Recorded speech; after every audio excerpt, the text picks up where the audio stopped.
You have been selected to work with extremely confidential data on the basis of your intellect and abilities. New personnel at the Terrigen Initiative are expected to be familiar with all prior findings with regard to the experimental regenerative Terrigen hemoglobin catalyst formula, henceforth the regenerative formula. The company intranet has an archive of all previous research. The applications will become clear, but for the purposes of security and shareholder obligations, we filter our results.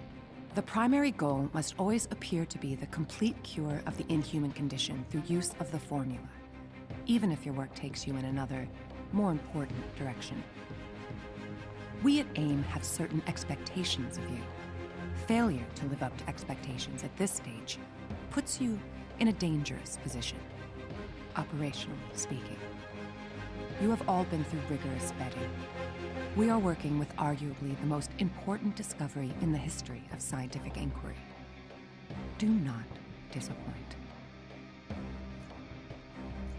Our understanding of Terrigenesis continues to increase, with certain commonalities being identified. All inhuman subjects form a protective cocoon around their bodies during the process, though the structure is more akin to a chrysalis. I'm afraid the catchier name has stuck. The gestation period varies wildly, and the mortality rate is still high. But surviving subjects emerge changed, and from there, no two metamorphoses are identical. There also appears to be a psychosomatic component to the mutations, a connection between the consciousness of the subject and the change. Work with the regenerative formula on Project Adaptoid advances in parallel, with great strides being made in the mimicry of inhuman abilities. That research group must remain isolated from the rest and away from any diagnostic equipment that would allow study of the regenerative formula itself. This level of secrecy is prohibitive to progress, but the composition of the formula must remain known to me alone. The inhuman death rate is concerning, but more worrying is the apparent correlation between the subject's desires and their individual manifestation post-Terrigenesis. The more a subject is aware of the program and its risks, the more likely their enhancements will assist them in escape or resistance. Ill-informed is the smartest approach. It's also becoming difficult to keep George unaware of the regenerative formula's importance in our research or in his own treatment. Without it, his condition would be terminal. But the formula allows me to direct the course of his transformation, and he remains my most important subject. He would kill me if he learned the truth. So many little calculated risks, but nothing else matters besides the work.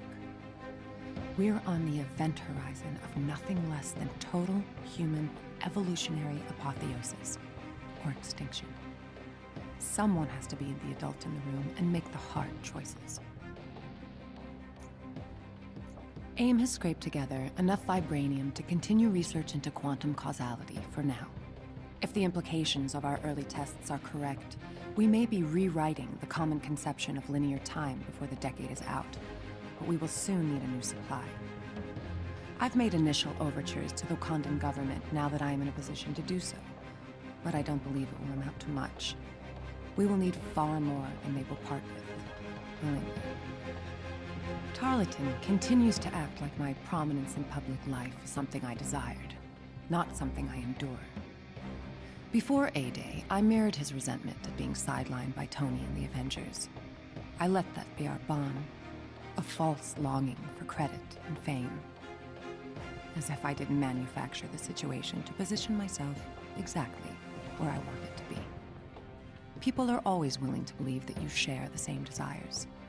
From there, it's all momentum and inertia. A gentle push here, a single word there.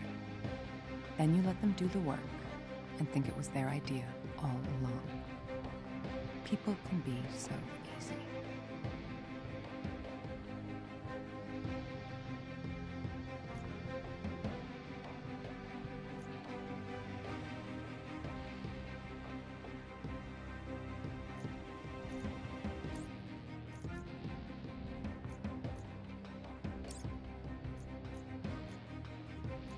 Phil?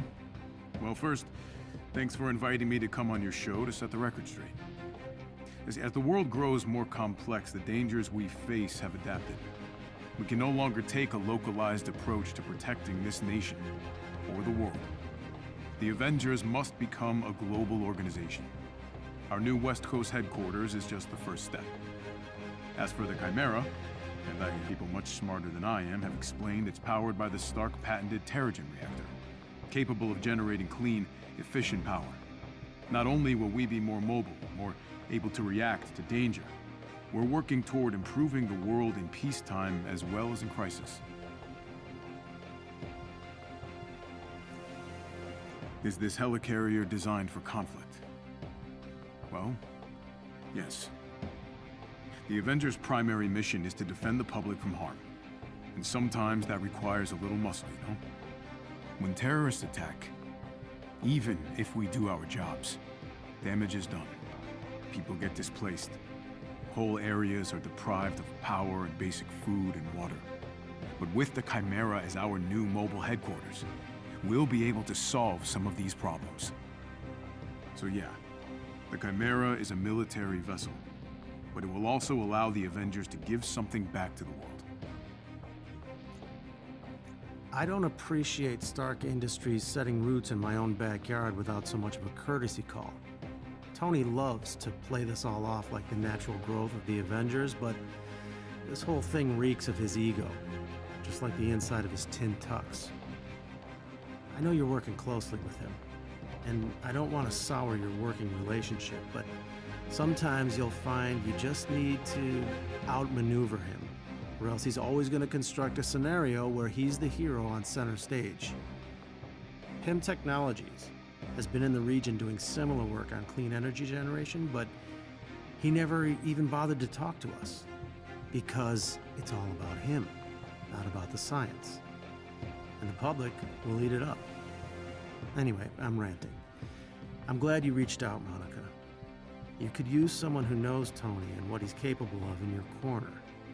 I just want to make sure he doesn't take advantage of you. He's good at that. Hank Pym, Pym Technologies. With the West Coast office, I'm gonna be on 3-4 times as many flights. And, the Hulk hates flying. It's like, jamming a bull in a china shop, 30,000 feet up. But it's gonna happen. He has to do it. On the other side of the scale, there's Tony's project. Saving the world in as many ways as we can. And Monica. So much more time with Monica. Okay. I think I can make this work. Hulk will just, have to deal with it. And, all things being equal, future looks bright.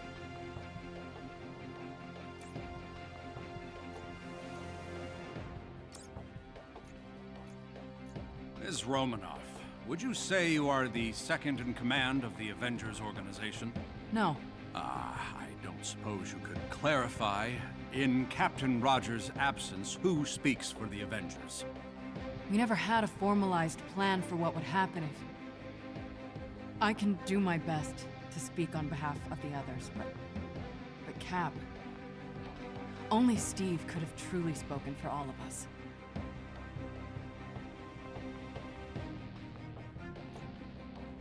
How many times do I have to explain this? We take the safety of civilians with utmost seriousness. And what happened on A-Day couldn't have been predicted, and we did everything we could to minimize the loss of life.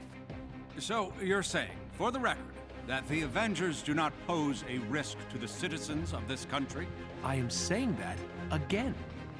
Is short-term memory a common problem among senators from... Why, then, would your colleague, Dr. Banner, say otherwise? Sorry, what? In his interview, Dr. Banner stated, in no uncertain terms, that he believed the Avengers could, and continue to be, a source of potential danger to the populace.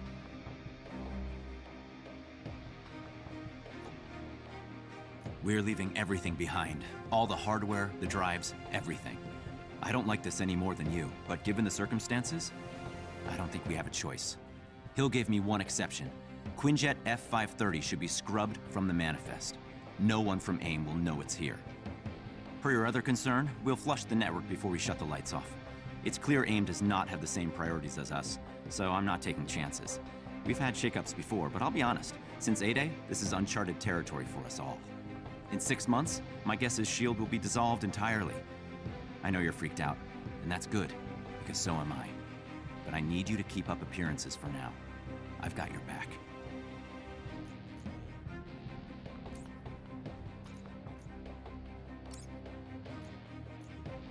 Abu noticed the blood pressure cuff I borrowed last week was missing, but assumed Ami misplaced it and it'll turn up.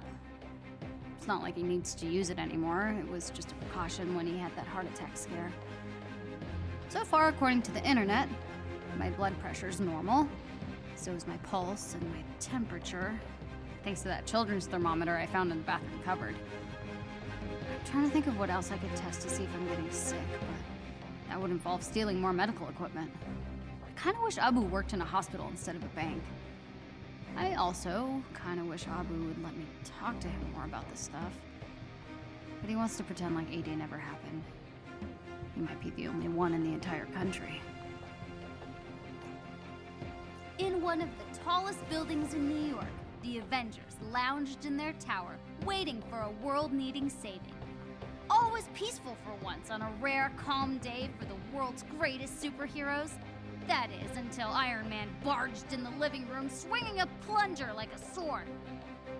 "We have a problem," he announced, breaking the peaceful silence and making everyone wince.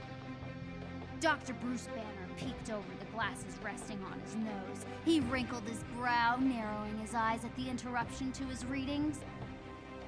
You'll have to be more specific." "In my toilet," Iron Man answered eagerly. Captain America was wearing a red, white, and blue apron, cooking in the kitchen. Captain Marvel came around the corner, still in costume, wiping sweat from her face. "Oh good, I'm starving," she said tiredly. "Training S.H.I.E.L.D. agents to fight aliens is not easy." "It's gonna be a while," Captain America said, still measuring ingredients. "Shall I order pizza then?" Thor asked. "No!" both captains said. Thor looked grumpy. He was the only one who liked pineapple on his pizza.